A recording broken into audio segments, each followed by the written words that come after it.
Maloe in Abuja. In few hours, President Muhammadu Buhari will be officially handing over power to Senator Bola Tinubu, who was declared president at the February presidential election this year. It appears all is going according to plan for tomorrow's event. The venue of the event, Eagle Square, is getting prepped up for the big day that will see President Buhari, who has spent 8 years in office, transfer power from a civilian to another. The event tomorrow is expected to begin at about 10 a.m. And this is what it looks like some minutes ago, an area view of the event where Nigerians have been anticipating proper and official transmission of power from one civilian rule to another. The Secretary to the Government of the Federation, Mr. Boss Mustapha, who is at the center of the whole organization, is optimistic about the event of tomorrow. We caught up earlier with him at the grounds at the Eagle Square. Take a listen to his thinking about tomorrow's event. I think this transition has proved one thing, that with some bit of planning, some bit of legislative framework, we can have a very, very seamless and credible transition. And that's what we'll be able to demonstrate. Within the first hour of the day, from the national anthem to the other subsequent events that we put in place, we'll have a brand new president, the 16th president of the Federal Republic of Nigeria. And from there, things will begin to roll. We prepared this president, unlike other presidents in the past. We prepared him to hit the ground running. By Tuesday, 30th of May, we can begin to tick boxes of certain things that is put in place and begin to run this country for the good of it. That is the Secretary to the Government of the Federation, Mr. Boss Mustapha, earlier on today at the Eagle Square. Of course, Channels Television will be live for you, bringing to you all that you need to know at every second of the moment when that event will kick off. Channels Television will be live from 7 a.m. from these very grounds that you're watching right here on your screen at the Eagle Square. So tune to your television, go online on the web and all of our social media platforms to watch, and on YouTube, watch the live broadcast of Channels Television's coverage of the presidential inauguration. It will be the 16th head of state and president that will be inaugurated tomorrow. It's going to be the 7th unfettered transmission of power from one civilian to the other since 1999. President Buhari, early this morning, Nigerians woke up to a nationwide address from the outgoing president. Well, is there anything like an outgoing president? Well, in a few hours, it will be a former president. But President Buhari welcomed Nigerians to a farewell speech. And here are some of what the president had to say in respect of what he has done and what he will be leaving behind. The President Buhari is saying that his successor, Bola Tinubu, is the best candidate for the job. I'd like you to take a listen to President Buhari on his successor, Bola Tinubu. To my brother, friend, and fellow worker in the political terrain for the past 10 years, Asuwaju Bola Ahmed Tinubu, I congratulate you on the realization of your dream, which was propelled by a burning passion to put Nigeria among the leading nations of the world. You have indeed worked for this day, and God has crowned your efforts. I have no doubt that your passion for excellence, reliance on competence, fairness in relationships, commitment to equity, loyalty to the country, and desire for Nigeria to be globally relevant would come through for you under God's guidance as you lead our country to levels higher than I am leaving. All right, that's the president speaking about Bola Tinubu. The president is also saying that he's leaving an electoral process that has been able to guarantee that votes of Nigerians count in the electoral process. Take a listen to him. To ensure that our democracy remains resilient and our elected representatives remain accountable to the people, I am leaving behind an electoral process which guarantees that votes count, results are credible, elections are fair and transparent, and the influence of money in politics reduced to the barest minimum, and Nigerians can elect leaders of their choice. We are already seeing the outcome of this process as it provided an even playing field where persons without any political godfather or access to money defeated other well-resourced candidates. Well, the president is not leaving the fact that there are people who are not happy with the electoral process. We, the candidate that has emerged, that will be sworn in tomorrow. This is what he has to say in respect of seeking redress in court.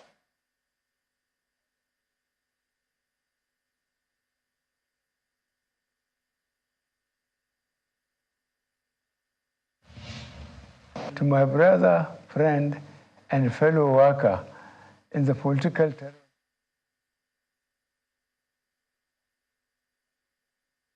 All right, then. We will bring you some more of those soundbites because they will form part of our conversation tonight. Well, I understand now that you can be able to hear, listen to what President Buhari said in respect of seeking redress in court. Our democracy provides for, allows, and encourages seeking redress for perceived injustices, enabling some candidates and political parties that do not agree with the results to go to court. Irrespective of the outcome of the various cases, I urge all parties involved to accept the decision of our courts and join hands to build a better. That's President Buhari speaking about options for those who feel aggrieved after the election. But, well, if he speak about his own performance in these 8 years, yes, he did. And in respect of security, which is a major issue, it's going to be part of our conversation tonight. What Bola Tinubu must do in respect of security. This is what President Buhari said he's done. In fact, he said that he has left Nigeria better than he left it in 2015. Take a listen to some of what he said. As I complete my term in office, we have been able to reduce the incidences of banditry, terrorism, armed robbery, and other criminal activities considerably. To sustain the gains made so far, I call on all Nigerians to be more vigilant and support the security agencies by ensuring that our values defined by being your brother's keeper govern our actions. Up till now, I still grieve for our children still in captivity. Mourn with parents, friends, and relatives of all those that lost loved ones in the days of the senseless brigandage and carnage. Well, there seems to be some kind of optimism about tomorrow's event. The Eagle Square showed you what it looked like. I've allowed you to listen to the Secretary to the Government of the Federation. I told you earlier that we will be live from that center as early as 7 a.m., giving you all the kind of coverage. that you imagine, that will give you all the sense. You may not be there physically, but will give you a sense of what is happening, a totality and all the angles. Let's get in touch with my colleague who is covering the dinner commemorating the inauguration. There is a dinner night and a gala night that is being organized in honor of the president and the president-elect. Benny Ark, our correspondent who is covering that event at the State House, is live with us. Benny, what is going on there at the State House, and what can you see? What can you tell us? Well, Sharon, can you come again with your question? I can hardly hear you. So what? Oh, yeah. Now that you can hear me clearly, what is going on? What can you tell us as far as that event is concerned? Well, currently we are at the banquet hall of Aso Rock Villa, where the presidential inauguration gala and dinner night is taking place. And typically, it introduces the commencement of a new administration. And already seated here, we have presidents of nations gathered, we have captains of industries, we have both the president-elect and the vice president-elect already seated as we await the president and the vice president to come in. Dignitaries present. We have presidents of other countries who are also present, and delegations of presidents of other nations who are also present here tonight to witness the inauguration, the presidential inauguration gala and dinner night. Interesting. I assume that you must have laid your hands on the lineup of activities for this event. This is the night before the big day. What comes out to you on that order of events? What do you think is interesting for Nigerians to know that perhaps will happen tonight? Well, typically, like what characterizes most inaugural gala night, there will be remarks given, speeches given, a couple of eulogies, performances, and drama presentation, song presentation. And so we expect all of this here tonight at this presidential inauguration gala and dinner night. Interesting. Give us an understanding, Benny, if you may,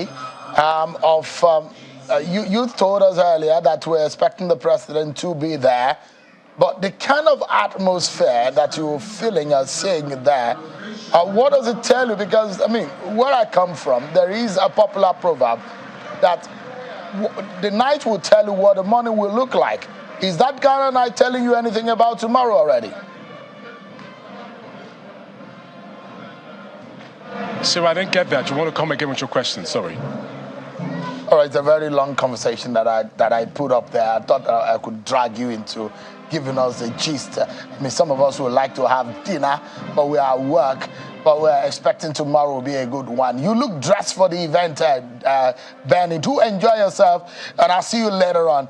That was our correspondent, Benny Ark, giving us up to date and bringing us up to date with what is happening at the presidential inauguration dinner and gala night. Keep safe, please. Well, there was an event earlier today. Well, I wouldn't call a church service an event, not because it's meant to worship God. But, well, it came with a lot of speeches, and a lot of people spoke aside the sermon. But the wife of the president-elect, Senator Oluremi Tinubu, took to the podium. It's quite interesting. A lot of people have been talking about what she said. Let me allow you to listen to what Senator Oluremi Tinubu, the woman who is standing by to be the nation's first lady.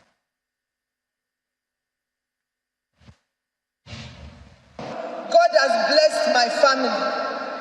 We don't need the wealth of Nigeria to survive, but to do the right thing. And I promise you on this altar that with your help, with the help of God, we will set this nation on the right path. All right, with a promise of renewed hope and setting the nation on the right track. That's another promise.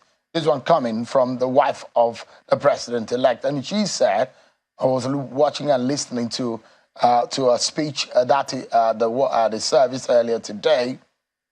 She basically spoke about how much she will be by the side of the president and do a bit to ensure that service delivery and performance of the promises that Bola Tinubu and his running mate made at the podium during the campaigns will be brought to fruition. So we're expecting that things are going to be done right.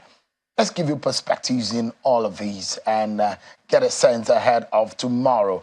I'm being joined by a very deep and very insightful analyst right here on Channels Television. One is a data cruncher, and the other one is he understands a lot of politics in Nigeria. Jide Ojo, political analyst, and Kolawole Johnson, data analyst. Both of them were very strong consultants and analysts for Channels Television's election coverage. Thank you so much, gentlemen. It's good to see you. My pleasure. Jide is always dressed in the Benue attire tonight.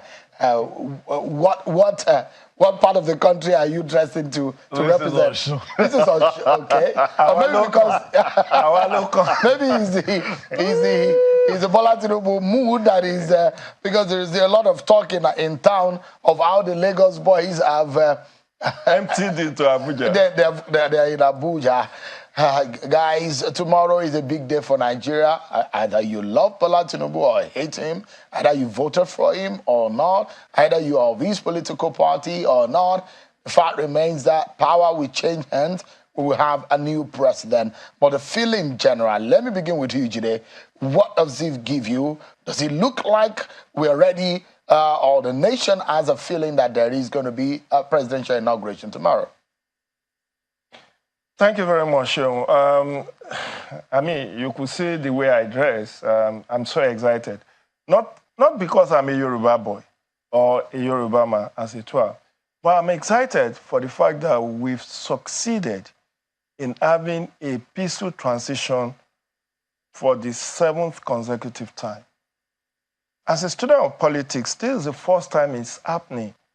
First Republic was truncated by the second election. You know, after the 1959-1960 election, by 1964-65, there was political crisis that engulfed the Southwest region and by extension later brought in the military junta of January 15, 1966. The Second Republic didn't last for more than 4 years. It's just, we just had Shehu Shagari administration between 1979, 1st October, to 31st of December 1983. And then the aborted Third Republic from 1990 to 1993, June 23 or thereabout. And now this is the Fourth Republic. We've succeeded in transiting from one administration to the other, from one political party to the other. We have broken all of the jinxes that you can think about in terms of politics. You know, 16 years of PDP was broken in 2015, and now we are having a party handing over to another party. And as the president said in his farewell speech, he said, President-elect Tinubu is the best man for the job and is the best out of the whole lot. So my excitement is born out of the fact that up until Friday, I was having a feeling of deja vu that we are having a reenactment of 1993, particularly with those litigations attempting to stall and stop the inauguration that is coming up tomorrow. But the judiciary, from the Federal High Court to the Supreme Court, were able to remove all of the impediments and the hurdles that could have stalled this inauguration. And as of last Thursday, you covered that event, there is already a transition. All the transitional documents have been handed over to Bola Tinubu as of Thursday, when he got the GCON and the Vice President, GCFR, and the Vice President got the GCON, as well as the baton that was received. So what we're having tomorrow is the coronation, is the ceremonial aspect. Of course, some people will say, no, it's not entirely ceremonial because the CJN will have to administer the oath of office and the oath of allegiance on the president-elect. And then his nomenclature will change from being president-elect to President Asiwaju Bola Ahmed Tinubu. So those are my excitements. The country is already agog with, foreign dignitaries are here, and security is watertight.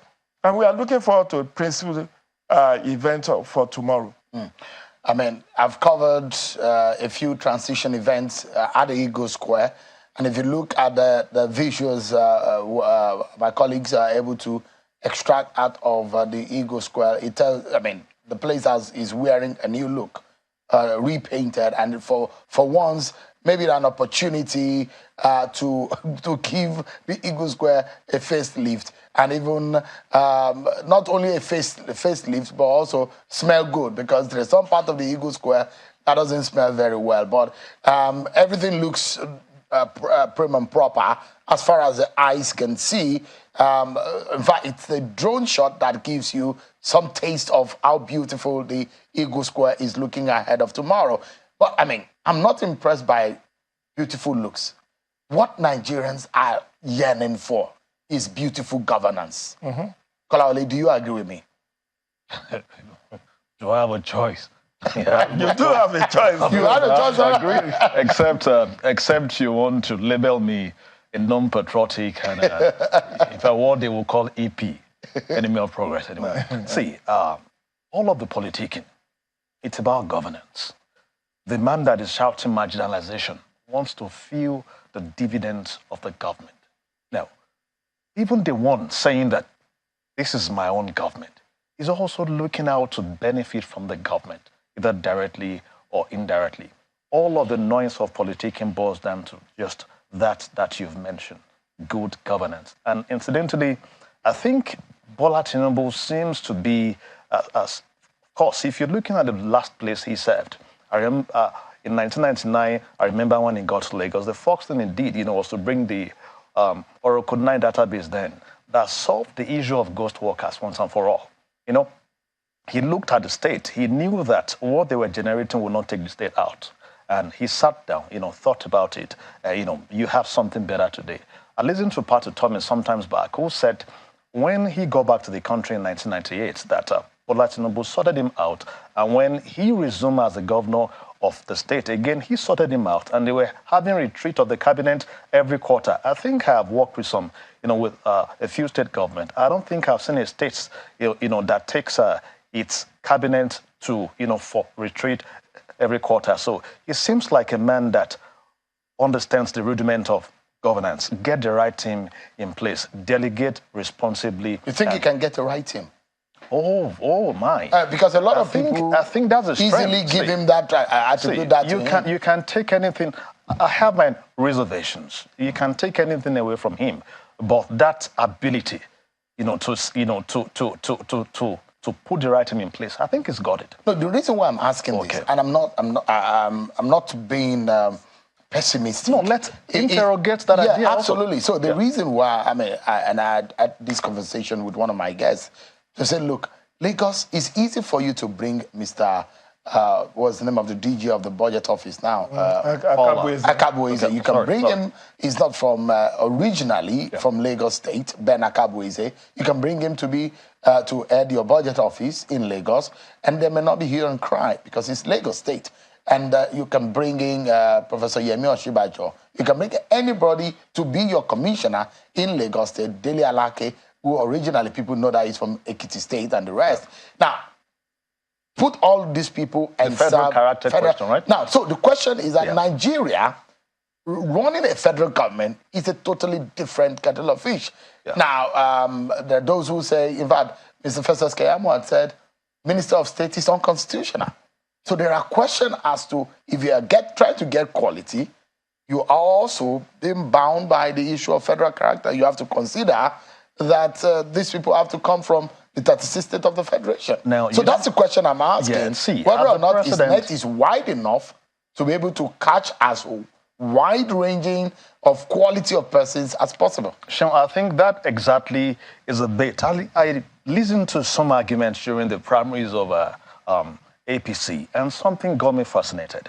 I think I was listening to the essay political to the vice president when he said he actually discovered the vice president and not the present president-elect. And he explained, and we heard that when he got to the office as the governor, he identified the fact that he needed to do, to get involved in constitutional reform. So he was looking for a lawyer with sound knowledge of the Constitution and, the reform process. And they recommended 3 persons. He picked one. So it doesn't have to have the wide net, to know every single person that will work with him. The Ben Akabweze you mentioned, he met him in the bank. He was in the bank, of course. I think he joined the government in 2006 or 5 or thereabout, at the twilight of Tinubu's second term. That was when he came. He didn't join them from the very beginning, of course. And he met him in the bank, so he spotted him. He looked at the qualities, and of course, he brought him close. When did he meet Fashola? Long ago. And he didn't start the government again with them. It was Lai Mohammed. Lai that was started as the chief of staff. Of course, when Lai was going to Kwara, he brought him. So I think not just about his network, his circle. He would, just like what he did, identify what needs to be done. This is it. So who are those in the field that we have that can, that can fuel this place, that can give us result in? And of course, if you listen to the VP too, what he said about the political arithmetic now that we mentioned, he said after the elections then in the Southwest, 2007, that the PDP took most of the states. So he sat back. 2 weeks after, he called him and he said, AG, I've thought about this process. I've gotten myself involved in critical thinking. And I think the way out of this is to be able to do the forensic analysis of those ballot papers. Even him, as a lawyer, disputed that fact that this has never been done before. But he said, no, don't worry. I have thought through this. This is the only solution we have. And I'm ready to invest in this. And he sent him to the UK. Of course, the VP himself said this. So if you have a man that will look beyond his borders to look for the best ends, I think for me, a lot of people who are close to Bola Tinubu said it's audacious. Of course, you saw that during the election. We need the audacity to go against the run of play, the way government is being run, and change things for the good of the Nigerian people. Let me tell you something missing in this government. See, you have different ministry, running as separate federal republic. One, there is no aggregate or a singular direction. That purpose, that man to superintend over the government, call you to order, put his KPIs in place to ensure that you're doing the right thing, per time. I think I listened to President Obasanjo sometimes back. He was talking about Soludo. And he said, as brilliant as Soludo is, he brought something to the table a particular time. And he had reasons to question them. I say, see, gentlemen, this would not fit into our collective goal now. He said what he brought was good enough, but it wouldn't fit into where they were going at that particular time. So I pray that he has the good health, not just to create, to chart the course or to set the team, but to also be able to superintend over the government so that per time you know who is deviating. That is why we must also emphasize the fact that we need a strong office of the SGF that will be the engine room of government that can, put KPIs, in place, monitoring and, who can ensure that? Without the SGF office, when they said if you don't perform that moment where they did the induction program, I thought that they were going to use those KPI to sack. But it's in the character of President Buhari, he never sacked. He's a good man. He will never remove you, even when you are a failure as a minister. Obasanjo will say that Buhari reinforces failure. But really, for me, I think we should not. I am very optimistic and upbeat, and I want to give all the media interviews I've granted. I said I want to give Asiwaju Bola Ahmed Tinubu benefit of doubt that he will do the right thing. At 71, yes, age is not on his side, but then it's not doing Olympics. He's going to appoint people, lieutenants. And I've said, what I'm looking at from tomorrow afternoon, I want to see his appointments. Are they going to be filled with political jobbers, people who lost elections and have to be compensated? Or people who can bring value, who can add value to governance. We'll do at least 3 tomorrow. Yeah, he should do The that. media advisor, the SDF, and then the chief of staff. Chief of staff. Now, it goes beyond that. So you think that those Are you three sure we can may have the actually- SGF tomorrow? Are you sure? we may no, have. because We We may not have the SGF tomorrow, but the chief of staff, good, you know. But Media is beyond the chief of staff and all, see, the last constitutional alteration have mandated that he has to form his cabinet within 60 days. Yeah, 2 months. Yeah. Likewise, the governors. So the luxury of time that President Buhari had in 2015 is not going to be given to him. He has been to France, gone to Europe on 2 different occasions since he won election. And part of what we are told by his media handlers was that he was going to prepare for his inauguration. We want to see how prepared he is. He has said, as different fora, that he wants to hit the ground running. Whether he will hit the ground crawling or running or, jumping. President Buhari's style of Baba go slow. We will see I hope that, he does in any way. We will be seeing that from tomorrow. But I'm just worried about political IOUs. People who made him president, that he needs to settle. How does he intend? Because you need to manage expectations. Absolutely. I mean, people are already blackmailing him, even with the 10th National Assembly leadership zoning and picking or whatever you want to call it.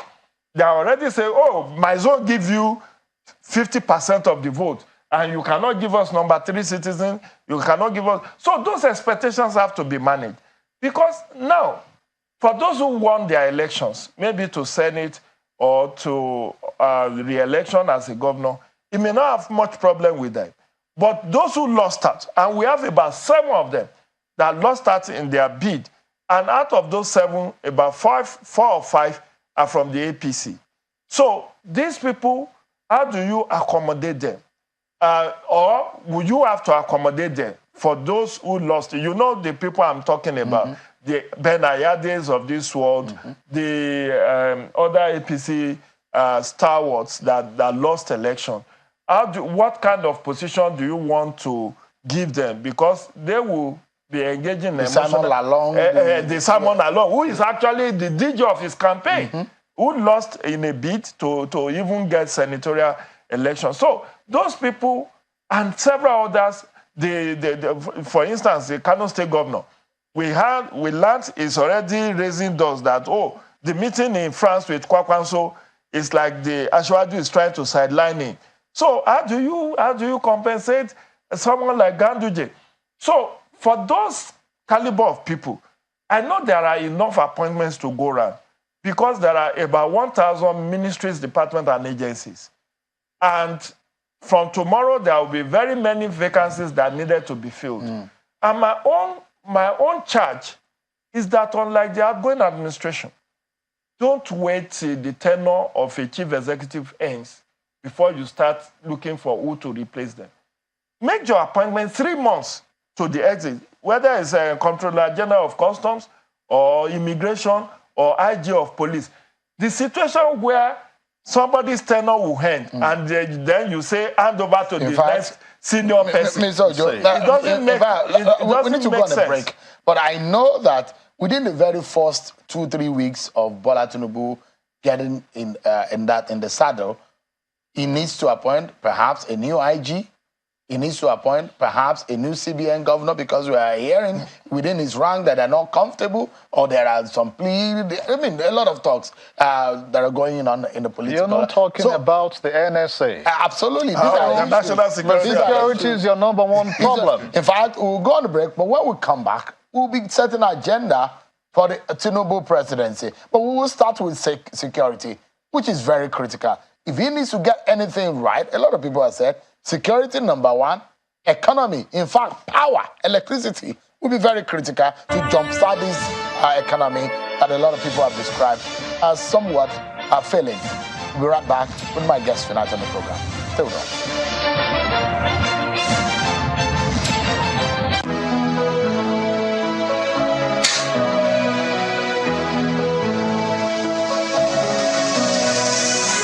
Every child dream matters. We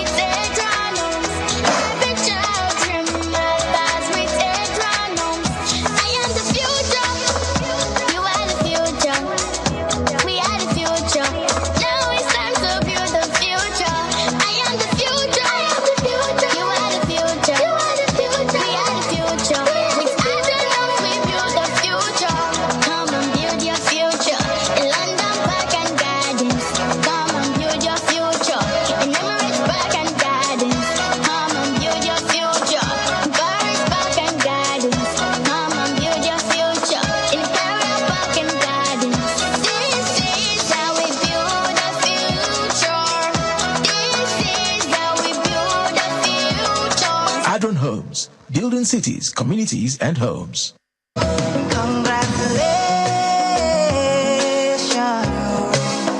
Congratulations, Nigeria's President-elect, His Excellency Asiwaju Bola Ahmed Tinubu. Mandate for All-Inclusive Nigeria congratulates His Excellency Asiwaju Bola Ahmed Tinubu, President-elect of the Federal Republic of Nigeria, on his victory during the February 2023 Nigeria presidential elections. We join millions of Nigerians in wishing His Excellency a successful swearing-in as President of the Federal Republic of Nigeria and Commander-in-Chief of the Armed Forces on Monday, 29th May 2023. We are using this opportunity to ask our fellow citizens and compatriots to support the incoming administration of Asiwaju Bola Ahmed Tinubu so that Nigeria will continue to experience great developmental strides. Announcer Ozo Okabwe, convener, Mandate for All-Inclusive Nigeria. Congratulations.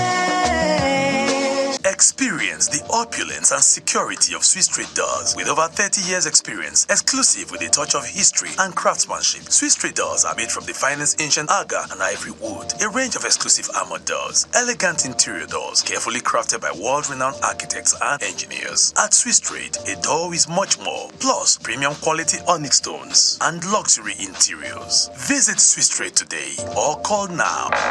Swiss Trade, blend of beauty and security. 29th May is here. The people of Ebonyi State are rolling out drums in the beautiful city of David to celebrate the swearing-in ceremony of the governor-elect, Right Honorable Chief Francis Ogbonnawifuru, as the fourth executive governor of the state. On behalf of the executive governor of the state, His Excellency Engineer Chief David Nweze Omahe, I, the Ebonyi State APC Chairman Chief Stanley Okoremera, cordially invite President Muhammadu Buhari, GCFR, National Chairman APC, His Excellency Senator Dr. Abdullahi Adamu, and other National Working Committee members of the party and all stakeholders in the Nigerian project. This historic event is scheduled as follows. Date is 29th May 2023. Time 12 noon. Venue, Pangilorota Township Stadium, Abakaliki. Come, let's celebrate God's benevolence made manifest in the will of the people. Signed, Honorable Chief Stanley Okoremera, APC Chairman and Special Security Consultant, Ebonyi State. Experience the opulence and security of Swiss Trade Doors. With over 30 years experience, exclusive with a touch of history and craftsmanship, Swiss Trade Doors are made from the finest ancient aga and ivory wood. A range of exclusive armored doors, elegant interior doors, carefully crafted by world-renowned architects and engineers. At Swiss Trade, a door is much more, plus premium quality onyx stones and luxury interiors.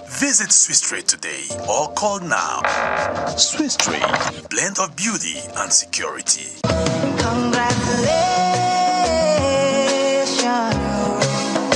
Congratulations, Nigeria's President-elect, His Excellency Asiwaju Bola Ahmed Tinubu. Mandate for All-Inclusive Nigeria congratulates His Excellency Asiwaju Bola Ahmed Tinubu, President-elect of the Federal Republic of Nigeria, on his victory during the February 2023 Nigeria presidential elections. We join millions of Nigerians in wishing His Excellency a successful swearing-in as President of the Federal Republic of Nigeria and Commander-in-Chief of the Armed Forces on Monday, 29th May 2023. We are using this opportunity to ask our fellow citizens and compatriots to support the incoming administration of Asiwaju Bola Ahmed Tinubu so that Nigeria will continue to experience great developmental strides. Announcer Ozo Okabwe, convener, Mandate for All-Inclusive Nigeria. Congratulations. My people, you know, say election don't finish now.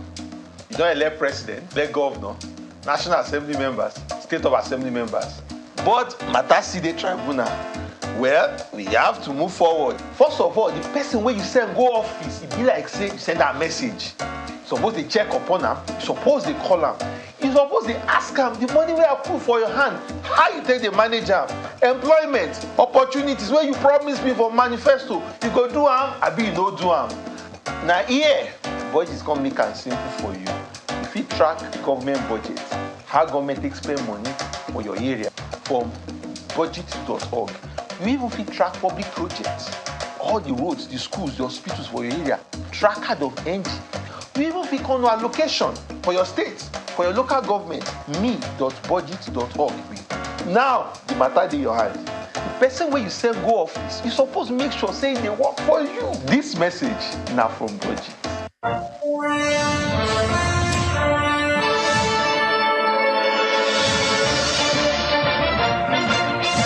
so much, everyone, for staying with us on the program. Mr. Kolawole Johnson, a data analyst, Channel Television election consultant, as well as Jide Ojo, political analyst and Channel Television consultant. Thanks so much, gentlemen, for your time tonight. And the day is the eve of the presidential inauguration. And for a moment, I thought President Buhari said whatever he wanted to say. That is like a farewell speech. But I think our attention should be on Bola Tinubu, the man within the next few hours. In fact, he should be feeling the heat right now. The burden and the complexity of how to govern Nigeria should be dawning on him right now. A lot of people, I mean, some people who have been in government, who are my friends, that told me, look, if I knew that governance was like this, I probably would not sign up for that job. But look, this is what he applied for, and he's gotten it, and he's going to be sworn in tomorrow. We begin with security issues, because that, for me, for a lot of Nigerians, is one thing that needs to be addressed. Kolawole, let me begin with you. We're talking about appointment. You said there's a possibility, because I saw that there was a court case over the IGP tenure, and the NSA is one of the most senior appointment that would be considered for security. How seriously should Bola Tinubu take it? What are the parameters you think it needs to take note of to handle security well? I read a report today, or I think yesterday or thereabout. In the last 8 years, about 63,000 or so dead. You have maybe 3 million internally displaced persons. You have additional maybe about 366,000 of them are displaced outside the shores of Nigeria. See, the reason we had food issues, the inflation we had in our food prices, was largely because of insecurity. Those who should be in the farms, the engine rooms, those who should be producing, they are in the IDP camps, so they can't even farm. Look at the Plateau case. Look at Kaduna. Look at Benue. Take Benue as a case study. In 5 years, the state chairman said about 5,138 persons lost their lives, and 2015 about 1,171, and 2021 it got to about 2,000 plus human beings dead in a single year. So you have issues internally, and I think the president-elect knows this, and I doubt if he's going to play with that. That was why when you mentioned SGF, Chief of Staff, and you didn't mention the NSA, I was wondering if that is what we have on our table as the hottest, bird to touch. It should be the very first thing to look at. And for me, I think appointing the right persons would be the beginning of... What would be the kind of right person? We've seen military generals have Sambo Dasuki, then we've seen Mama Ghana Mongono, who's probably going to be the longest, it's going to be perhaps the longest NSA in this country. I think we should look at Gusso. Gusso was to IBB. True. He was to OBJ. I think again to Jonathan, because they kept calling him back. Why? Finally, they sought the fact that this man, it wasn't about his military background. It was about his connections, the CIAs and the intelligence network. So I think they understand the fact that it is not about a military man, because the issues of course, the NSA job is cut out. It's about the entire, security of the nation. Yeah, but our challenges right now is largely internal. We are not facing external aggression. So that should be telling us that we should be looking at the direction of someone who understands the internal security. It doesn't have to be in the military. For me, anyway, I don't think we should have a one-size-fits-all, approach to it. So you are of the school of thought, because there are those who believe that getting an NSA who has a military background is not doing justice, because most of our problems internally are not programs of force and aggression. They are mostly programs of policing, problem of internal security. We can look at the police. We can look at it, yes. So we can look at the police. See, for me, I think for Bola Tinubu, if I'm judging from his antecedent, I think he has this nag of putting the right person at the right place. I won't be looking at him, to to go deep into the military, except a core intelligence person in the ministry. But like you said, what stops one from looking at the police? You know, we have some Nigerian police, of course, we have IGs. If you look at the kind of trainings those guys go to, trainings, the DIGs, the AIGs, the IGs, they've gone for Nigerians. We have trained them with Nigeria money. So if you spot any of them with the requisite knowledge, understanding of the dynamics at play in our nation, so why can't we engage such? So I think you'll be looking at, I doubt if we'll be looking solely at the military. Maybe you're preempting him already. No, I mean, I've heard a lot of argument, and I've spoken with very highly placed Nigerians and eminent Nigerians who have also served in and out of the country within the intelligence community, who have said, look, maybe a military man as the NSA may not cut it this time around. Our problem, in fact, that those who are advising Bola Tinubu now, that the first major job to do is to reach out. Put people on the table, sit them down, reconcile this country. That the problem of Nigeria is not force and issues of armament. Is the issue of reconnecting Nigerians, sitting people at the table. And this is the job of mostly internal security. I think, again, Sheldon, if you look at those, from COSWAT, those who retire lax. So if you look at most of these guys, they've been around when we've had this increase in the internal, insecurity issues in the country. Would they be looking at one of those who presided over that period to solve the problem? Actually doubt it also. So let me ask what Jide thinks about security issue and how Bola Tinubu should handle it, because if you look at it, we've had some very decent retired Inspector General of Police who understand Nigeria so well. But if there is one thing that Bola Tinubu should address in terms of security, what would it be for you? The security issue is multidimensional. And we have always said the reason why the security situation has degenerated is not whether it's a military man that is there or we should replace him with a police or DSS or somebody from intelligence. It's about the political will to do the right thing. And look, for me, it's not even, we need somebody. The work of an NSA is coordination, largely, because it receives all the intelligence intel report on daily basis, synthesize them, pass it on to the chief executive, and advise the president on which way to go.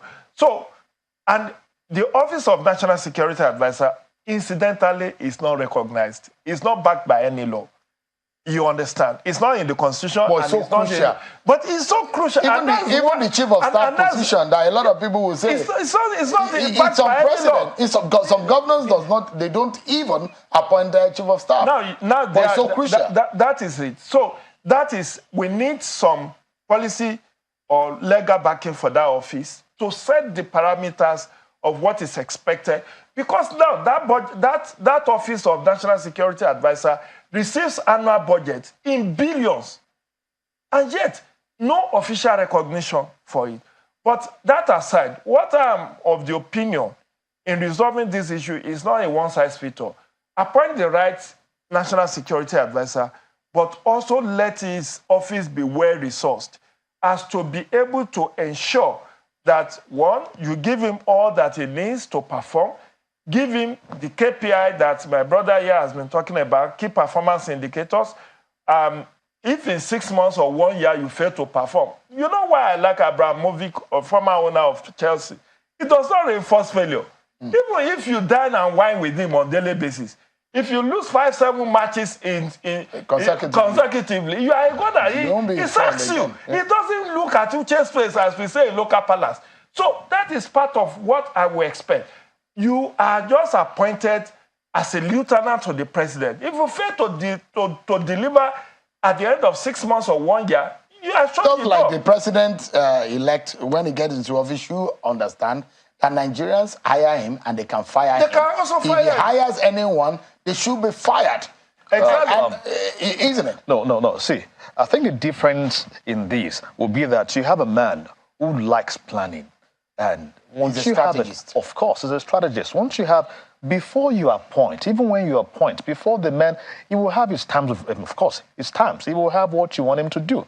See, I have learned that by those I've spoken with, those who worked under him. He doesn't just appoint and just leave you to perform. No, there will be, of course, even if there is no template on ground, you must bring a template. And this is the number one issue we have in Nigeria, insecurity. Whatever you have that is killing the economy is insecurity. So he must take this, of course, I know that he's taking this very seriously.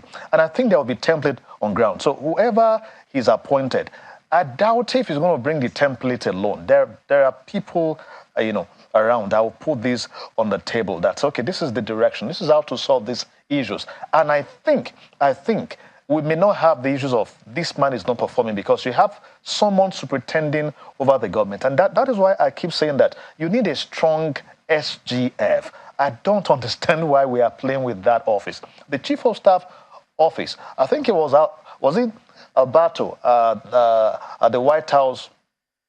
I think he worked in the White House then. He explained that the Chief of Staff, of course, is the boss of none. He is the one to study the system. He's not supposed to be seen per se. It is the SGF that should form the engine room of the government. But unfortunately, we had something with the outgoing administration. You had the office of the Chief of Staff that was so strong before the SGF came, to the office. No matter what he has to bring on board, there is something to checkmate him there. But since we are starting afresh now, we should advocate for a strong office of the SGF with a strong character that can galvanize governance reform process, that can monitor, that can supervise, that can also ensure that... It's the engine room of the civil service. Yes. The engine room of... As a matter of fact, nothing... the connection between nothing the civil goes service to the cabinet and the political nothing goes to the cabinet without the SGF. That means he must understand memo. So... there are some memo you will even set aside that won't get to the cabinet meeting at all. So tonight, one thing that is critical, because I want us to wrap up, is you mentioned that NSA is very important. Oh, yeah. In fact, there was someone who was saying, I was watching and was talking about so vehemently about the fact that if there is a template that has worked, that's been used, and it hasn't really worked, that we need to change. And that was where the school of thought of looking in the direction of intelligence community like we've done before. And in fact, why not? Look at that. We've had IGs like Mohammed Adamu, IGs like Solomon Arase, looking down those lines, those who have done internal. And then also the issue of the SGF. These are things that Bola Tinubu need to look at. But ahead of tomorrow, Jide, what are your expectations? And what do you think Nigerians should hope for? Well, the president-elect has consistently said, hold me accountable to my campaign promises. He has that encoded in a renewed hope document. And I feel Nigerians should read that and track his performance. Transition Monitoring Group has already set machinery in motion to track performance of the incoming administration. And I think that's what civil society and the media should do, to track the performance of the incoming administration from day one. But beyond that, yes, we have talked about National Security Advisor, this SGF. In appointing ministers and heads of ministries, departments, and agencies, let him go for the best stance, because all of them are his lieutenants. At the end of the day, he needs to have eyes, oversight. As we say to the people in the National Assembly, oversight is key. You need to superintend over your appointees. And you need to give them listening here. Look at the situation with Ibe Kachuku, that said he couldn't see President Buhari for 6 months, even as his Minister of State for Petroleum Resources. And that is his principle. Mr. President, the outgoing president, was the substantive Minister of Petroleum Resources for 8 years. Your Minister of State could not assess you for 6 months. That should not happen with Bola Tinubu administration. So, I on the ball, superintend over your lieutenants, the people you appoint, and make square peg to be square hole. We don't want a situation like Adamu says he knew nothing about education ministry And he was there for 8 years. You don't want anybody to lend with Nigeria. And he was there for 8 years. For 8 years. You know, if you don't have the knowledge, don't get into it. Nigerians are tired that is what I will advocate, because if you need men to do the job. But go for the right man. Absolutely. Once the inauguration is over tomorrow, I'll be looking at something else again. It is a fact that I do not expect the next 1 year to be, maybe the next 6 months to be that easy. You have agitations in the public space about the man who is coming on board. And don't forget that if you put the total number of votes together, he has only 8.7 out of 24 million. That means you have a large number of people who are saying no. So that will give a lot of issues to acceptance of policies. You need to manage the diversity. Reconciliation. Knowing that, we play mostly politics of difference, not politics of universalism. And that would tell a lot in how people accept what you want to do. Take, for example, if we don't have any, we can't leave subsidy. In fact, there's no subsidy again. It's been removed tactically because there's no project provision for it. So by June ending, we are living without subsidy. Kolawole Johnson, Judy Ojo, thank you so much, gentlemen. What delight to have you on the eve of the presidential inauguration. All eyes right here on this dial, 7 a.m. right here on Channels Television. Tomorrow morning, tune in and you'll be watching our coverage, a robust coverage of the presidential inauguration. We'll see you tomorrow, everyone. I'm Sean Kimale. Bye-bye.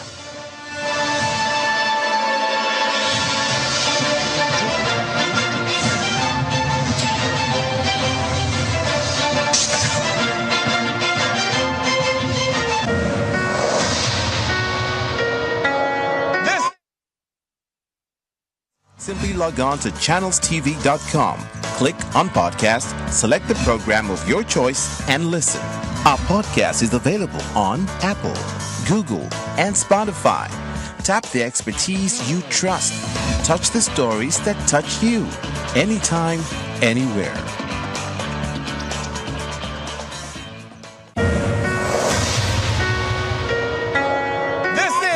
Nigerian Idol. Season 8, Nigerian Idol, live and direct. I don't know the words yet. You have a great work ethic.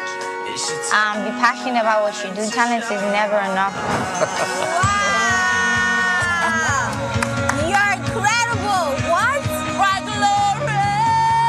Oh, glory. Ragba, young man. This season, don't greet anybody specially. Nobody face show. Nobody should shine.